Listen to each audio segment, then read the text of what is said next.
Let me read to you a passage from the 5th chapter of St. Luke's Gospel, verses 12 to 16. It's the Gospel for Friday, following the Feast of the Epiphany.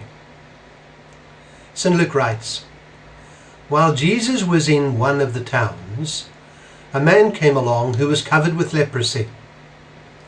When he saw Jesus, he fell with his face to the ground and begged him, 'Lord, if you are willing, you can make me clean.' Jesus reached out his hand and touched the man. 'I am willing,' he said, 'be clean.' And immediately his leprosy left him. Then Jesus ordered him, 'Don't tell anyone, but go, show yourself to the priest, and offer the sacrifices that Moses commanded for your cleansing, as a testimony to them.' Yet the news about him spread all the more, so that crowds of people came to hear him and to be healed of their sicknesses. But Jesus often withdrew to lonely places and prayed." That's from Luke chapter 5, verses 12 to 16. And what does it suggest to us? Well, there are a number of details in our brief passage that I've just read that bear noticing. We are told that on this occasion Jesus was in one of the towns when a man came to him covered with leprosy. We read elsewhere in the Gospels that Jesus travelled all over Galilee and Judea, visiting towns, villages and farms, sending his disciples ahead of him to prepare his way.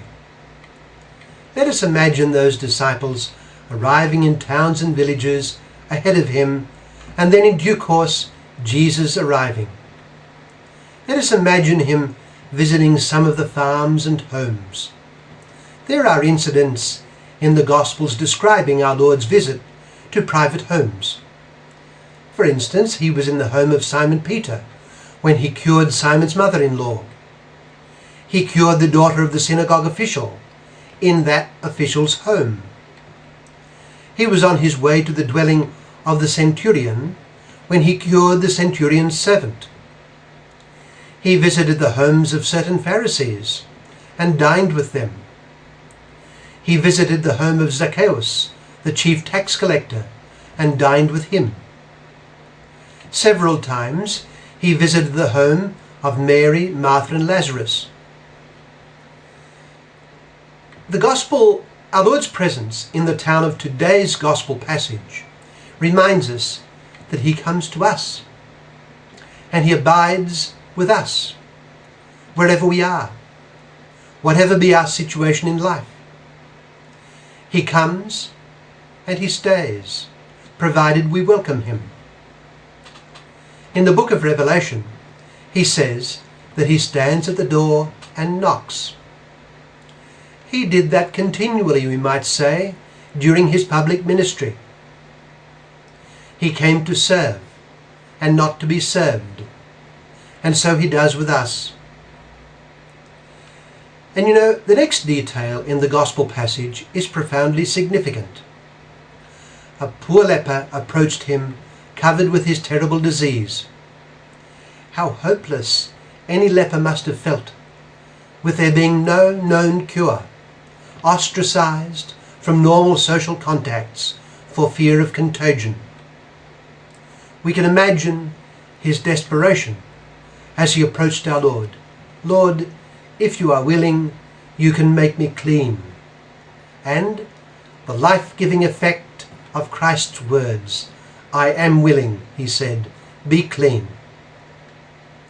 Christ's action is a dramatic sign that he is the answer for broken and ruined man, and for each one of us. But what our Lord then says is perhaps just as significant again. We read that Jesus ordered him, "Don't tell anyone, but go, show yourself to the priest, and offer the sacrifices that Moses commanded for your cleansing, as a testimony to them." Our Lord did not want the leper to tell anyone, no one at all, of his healing. He was simply to go and fulfill the prescriptions of the Mosaic law for the authentication of his healing and to offer the expected sacrifice. That was as far as any divulging of the news of the miracle was to go. Of course, our Lord wanted to see the world free of disease and infirmity, but this was not precisely his mission. He did not come to rid the world there and then of all its physical burdens. He came to attack and resolve the root problem, which was sin. Why did he not spend himself liberating the entire nation and beyond of the physical and temporal burdens that afflicted so many people? Of course, he did answer the needs of man at this level to an extent.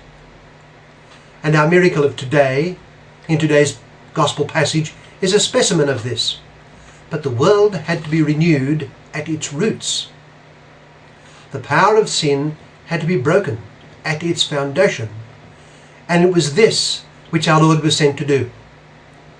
The danger was that the people would utterly mistake our Lord's mission, especially inasmuch as their notions of the Messiah were so riveted to the temporal. They desired a temporal king of supernatural powers who would provide them with perfect temporal prosperity. Our Lord appeared to be just such a person, an ideal king for the people, God's anointed. But our Lord did not want the cures he effected, such as that of today's gospel passage, to distract the people and to consume his time away from the real purpose that he had. But what happened? Despite our Lord's order to be silent, his reputation spread. We learn from other parts of the Gospels that his request was ignored and his healing powers acclaimed and made widely known, despite his order. To an extent, this hampered his mission. People did not attend to what he had come to reveal. His miracles were intended to be signs. They were not his essential mission. Even his closest disciples took a long time to grasp the true nature of the salvation he came to offer. It was salvation from sin and the gift of holiness. Let each of us understand that Christ, the Liberator from evil, has come to be with us, to be with me, just as he came to the towns, the villages and the homes of so many during his public ministry. But in my case, as in the case of all the baptized, he has come to stay. He abides with me if I am in the state of grace. He can do anything for me, just as he could do anything for the leper of our gospel passage today. But what he wants to do most of all is to help me by his grace to overcome the affliction of sin and to live for him in holiness.